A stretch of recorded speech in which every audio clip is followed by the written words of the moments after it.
Hey guys, what is going on? I hope you're all doing amazingly well, and welcome to another video tutorial. In this tutorial, what I'll be showing you guys how to do is how you can get blueprints in Asphalt 9 Legends.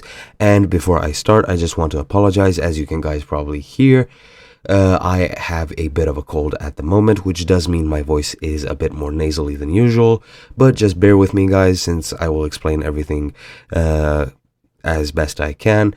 And yeah, without further ado, let's get right into it. So you can get blueprints in a few ways.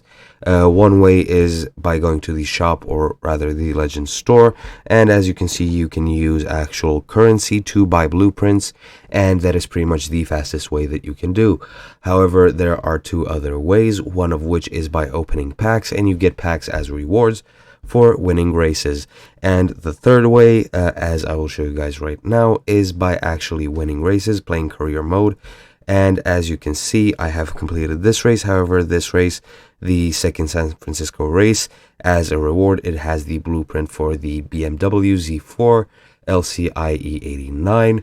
And if I were to beat this race, or rather finish all the race goals, or rather finish in position 3 or better, I would get this blueprint. And to actually unlock this car, I would have to get a certain number of blueprints. I think for this car it is either 5 or 6 or maybe even 10.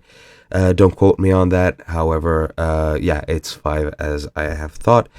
But yeah, after I pretty much beat these races, I will get this car by collecting the 5 needed blueprints, and that is pretty much it.